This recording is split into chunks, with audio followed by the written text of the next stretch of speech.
இவன் யாரோ இவன் என் பூக்களின் வேரோ இவன் என் பெண்மையை வென்றான் இவன் அன்பான.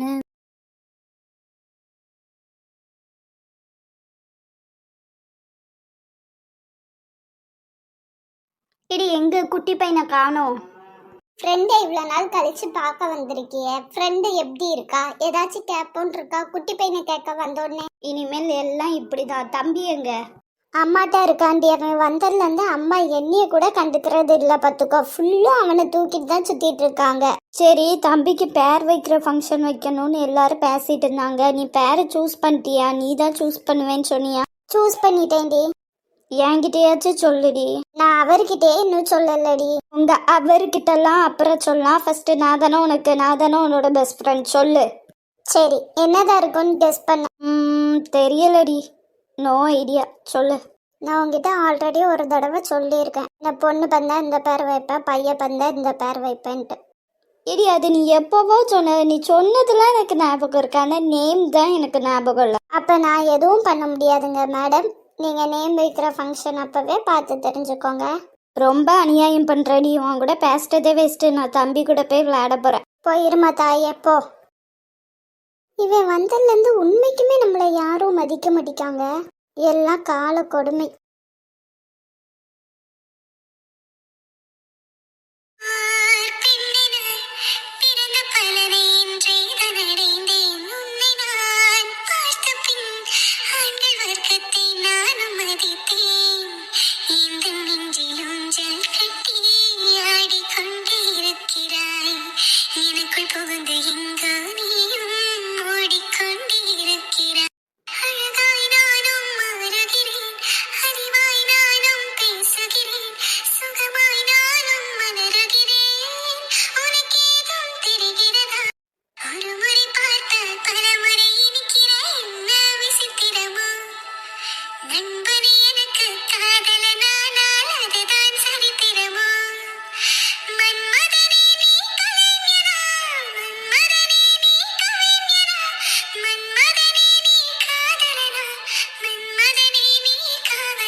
என்ன மேடம் மைண்டுக்குள்ளே சாங் ஓட்டி பார்த்துட்டு இருக்கீங்களா? அப்படிலாம் இல்லையா, எனக்கு வேற வேலை இல்லையா என்ன?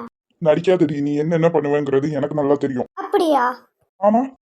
சரி, ஒன்று கேட்க. இதுக்கு மட்டும் கரெக்டாக ஆன்சர் பண்ணிருங்க. நான் கோவமா இருந்தா என்ன பண்ணுவேன்னு சொல்லுங்க. நீ கோவமா இருந்தா அழுவ. எப்படி தெரியும்? ஆமா, நீங்க கோவமா இருந்தா என்ன பண்ணுவீங்க? தெரியலையா? தெரியலையாவா? சொல்லுங்க. அடியே, சத்தியமா இதுவரை எனக்கு அவ்வளவா கோவம் வந்தது கிடையாது. லைட்டா கோவம் வந்தா என்ன பண்ணுவேன்? யார் மேல கோவம் இருக்கோ அவங்க கிட்ட நான் பேச மாட்டேன், அவ்வளவுதாண்டி. அப்ப ஏன் மேல கோவம் வந்துச்சுன்னா? கோவம் போற வரைக்கும் பேசாம இருப்பேன். அவ்வளவுதானா? இந்த திட்டுறது அடிக்கிறது? உன்னை திட்டி அடிச்சு நான் என்னமா பண்ண போறேன் சொல்லு. எப்பா சாரே, உங்களை மாதிரிலாம் நான் கிடையாது. எனக்கு ரொம்ப கோவம் வரும். கோவம் வந்தால் கூட அழுகையும் வந்துடும் பார்த்துக்கோங்க. அதே மாதிரி அந்த கோவத்தில் எந்த வார்த்தை பேசிட்டேங்கிறது எனக்கு ஞாபகமும் இருக்காது. கவலைப்படாதடி. இப்ப நீ கோவப்பட்டு என்னை திட்டினாலும் சரி அடிச்சாலும் சரி நான் அமைதியா வாங்கிக்கிறேன். அப்புறம் உன்னோட கோவம் என்னோட கோவம் போனதுக்கு அப்புறம் நம்ம 2 பேரும் பேசி அந்த ப்ராப்ளம் சால்வ் பண்ணிக்கலாம். ஓகே. என்னடி சொல்ற? உண்மைக்குமா? ஆமாம்மா, சும்மா தாம்மா இருந்தா. திடீர்னு என்னன்னு தெரியல, எனக்கு சத்யாவை தான் ரொம்ப பிடிச்சிருக்கு. அவளையே கல்யாணம் பண்ணிக்கிறேன்னு சொல்லிட்டான். நான் அடுத்து போய் சத்யா வீட்டில் போய் கேட்டிருக்கேம்மா, என்ன முடிவு சொல்றாங்கன்னு எனக்கு தெரியல. அவன் என்னடி நினைச்சிட்டு இருக்கான்? முதல்ல அந்த பிள்ளை தானே நம்ம கேட்டோம். அப்போ பிடிக்கலான்னு சொல்லிட்டு இப்போ சத்யா தான் வேணும்னா எங்க போறது சொல்லு? எனக்கும் அதாம தெரியல. இந்த காலத்து பிள்ளைங்களை என்ன சொல்றேன்னே எனக்கு புரிய மாட்டேங்குது. எப்படியோ நம்மளுக்கு பிடிச்ச பொண்ணே சரின்ட்டாம்ல, அது வேற சந்தோஷம். வணக்கம்மா. வாங்க, நீ வந்து உட்காருங்க. வாங்க நீ. என்னம்மா எப்படி இருக்கீங்க? நல்லா இருக்கேன். நீங்க பக்கத்துல இருந்துட்டே வரவே மாட்டீங்க, என்ன ஆச்சு? என்னம்மா பண்றது, வேலைக்கே கரெக்டா இருக்கு. வேலை பார்த்தா தானே சாப்பிட முடியும், எங்க பொழப்ப பார்க்க முடியும்னு சொல்லுங்க. சரிப்பா, சொல்லு, என்ன விஷயம்? சத்யாவை பொண்ணு கட்டி விட்டீங்களாம்ல? ஆமாண்ணே. முதல்ல மருமவன் பையன் சொல்லிட்டாங்கல்லாமா, சத்யாவை தவிர வேற யாரனாலும் கல்யாணம் பண்ணிப்பேன்ட்டு. இப்ப என்ன திடீர்னு சத்யா தான் வேணும்னு நிக்காங்க? எனக்கும் தெரியலண்ணே. முதல்ல கேட்கும் போது வேண்டான்ட்டான். இப்ப சத்யாவை தான் பிடிச்சிருக்குன்னு நினைக்கேன். இப்ப நம்ம சரின்னு சொன்னதுக்கு அப்புறம் மறுபடியும் இந்த கல்யாணம்லாம் வேண்டான்னு சொல்ல மாட்டாங்களே? அப்படிலாம் சொல்ல மாட்டான் என் பேராண்டி. எங்களுக்கு இதுல ஃபுல் ஓகே தான். ஆனா என் பிள்ளை படிப்பு முடியட்டும், அதுக்கு முன்னாடி என்கேஜ்மெண்ட் மட்டும் பண்ணிக்கலாம். அதை சிரிச்சுக்கிட்டே சொல்லுங்கண்ணா. இப்படி சொன்னா எப்படி? அவனுக்கு என்னோட பொண்ணை கொடுக்கறதுல ஃபுல் சம்மந்தம் தங்கச்சி எனக்கு. எனக்கு டபுள் ஓகே. நான் சத்யாவை என் பையனுக்கு கல்யாணம் பண்ணி வைக்கிறதுக்கு நான் ரொம்ப ஆசைப்பட்டேன். இந்த சத்யா மட்டும் மருமக வந்துட்டா இந்த வீடு கலகலன்னு இருக்கும்னு சொல்லிட்டு. ஆனா பேச்சு மாறக்கூடாது. முதல்ல என்கேஜ்மெண்ட் மட்டும்தான். அவ படிப்பு முடிச்சதுக்கு அப்புறம் தான் இந்த கல்யாணம் பத்தி அவகிட்ட பேசணும். ஏன்னா என் பொண்ணோட படிப்பு எனக்கு ரொம்ப முக்கியம். கண்டிப்பாப்பா. இப்போ உள்ள பிள்ளைங்கள்லாம் உங்களுக்கு என்ன வேணும்னு சொல்லிட்டு ரொம்ப தெளிவாக இருக்காங்க. படிப்பு வேணுமா படிப்பு வேணும், வேலை பார்க்கணுமா வேலை பார்க்கணும், அதெல்லாம் முக்கியமாக நினச்சிட்டு தான் அடுத்த வேலை பார்க்காங்க. கண்டிப்பாக சத்யாவோட படிப்புக்கு நாங்களோ என்னோட பேரண்டியோ கண்டிப்பாக இடைஞ்சலா வரமாட்டோம். அது போதுமா எங்களுக்கு. மற்றபடி வீட்டுக்கு வந்த பிள்ளைங்களை நீங்கள் எப்படி பார்த்துப்பீங்கங்கிறது எங்களுக்கு நல்லாவே தெரியும். சத்யாவும் இங்கே தான் வரப்போகிறா, இப்போ ரம்யா இங்கே தான் இருக்கா, மினியும் இங்கே தான் இருக்கா. அதை பற்றி எங்களுக்கு ஒரு பயமோ ஒரு பிரச்சனை எதுவுமே கிடையாதுமா. எங்கள் பொண்ணுக்கு எங்களால் என்ன செய்ய முடியுதோ அதை செஞ்சே அனுப்புவோம். அதெல்லாம் ஒன்றும் வேண்டாம். என் மருமவளுக்கு என்ன செய்யணுமோ அதை செஞ்சு நாங்கள் கூட்டு வந்துக்கிறோம். சரி, அப்போ ஒரு நல்ல நாளாக பார்த்து நாங்கள் பொண்ணு பார்க்க வரோம். சரி.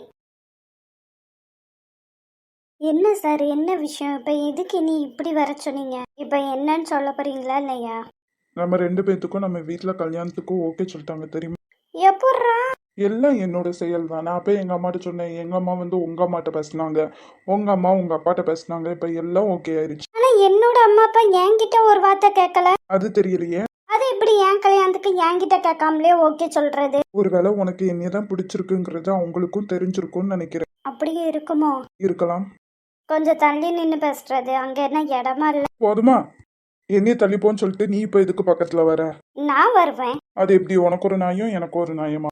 எல்லாமே சத்யாவோட நியாயம் மட்டும்தாங்க. என்ன சார் மூஞ்சி 1000 வாலா பல்பு கணக்கா இருக்கு? அடியே, நீ படிக்கிற லட்சணம் இப்பவே எனக்கு தெரியுது. அது பேரு 1000 வாலா கிடையாது, 1000 வாட்ஸ். நான் சொன்னது உங்களுக்கு புரிஞ்சிருச்சுல்ல? அது எனக்கு போதும். நீங்கள் எந்த கரெக்ஷனும் எனக்கு பண்ண வேண்டாம். இன்னைக்கு என்ன சாரோட மூஞ்சி 1000 வாட்ஸ் பல்பு மாதிரி இருக்கு? பின்ன நான் ஆசைப்பட்ட பொண்ணே கல்யாணம் பண்ணிக்க போறேன். வேற ஏதாச்சும் ரீசன் இருக்கணுமா என்ன நான் சிரிக்கிறதுக்கு? என்ன அவ்வளோ பிடிக்குமா? ரொம்ப ரொம்ப ரொம்ப பிடிக்கும்டி. ஏன் பிடிக்கும்? ஏன்னு கேட்டா எனக்கு தெரியலடி, ஆனா ரொம்ப பிடிக்கும். இப்போ பிடிக்காதவங்க கிட்ட போய் ஏன் பிடிக்கலன்னு சொல்லணும்னா 1008 ரீசன் இருக்கும். இதுவே பிடிச்சவங்க கிட்ட எப்படி சொல்ல முடியும் சொல்லு? ம்ஹும். இவ்வளோ பேசுறியடி, உனக்கு எதுக்கு என்னைய பிடிக்கும் அதை ஃபர்ஸ்ட் சொல்லு. தெரியல. அதே மாதிரி தாண்டி எனக்கும். ஆனால் நான் ரொம்ப சந்தோஷமா இருக்கேன்ப்பா. நம்ம 2 பேத்துக்கும் ஃபைனலி கல்யாணம் ஆகுது. சரி, இதெல்லாம் மனசுல வச்சுட்டு படிப்போ கோட்டையை விட்டுறாத. ஒழுங்கா படி, சரியா? அதெல்லாம் பயப்படாதீங்க சார். நான் தான் காலேஜ் டாப்பர், தெரியும்ல? நீ காலேஜ் டாப்பரான லட்சணம் தான் இந்த 1000 வாழாலேயே தெரியுது. யோ, அதை ஏதோ டங் ட்விஸ்ட் ஆயிட்டு. என்ன மரியாதை குறையுது வர வர? இனிமேல் அப்படிதான். அடிங்க.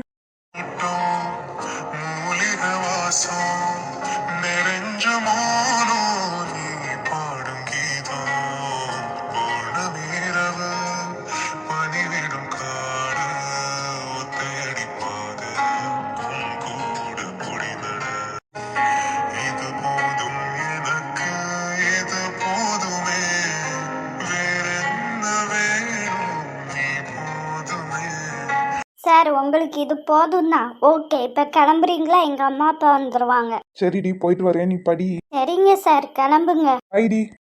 எதுவுமே கிளம்புங்க. கடவுளே, இந்த மனுஷன் இப்படி லவ் பண்ணுறாரு. இப்போ நான் என்ன பண்ணுவேன்? அவர் காட்டுற லவ் சத்யாக்கான இருந்தால் நான் ரொம்ப சந்தோஷப்பட்டிருப்பேன். ஆனால் அவர் காட்டுற லவ் சிந்துக்காக. இப்போ நான் என்ன பண்ணுறது?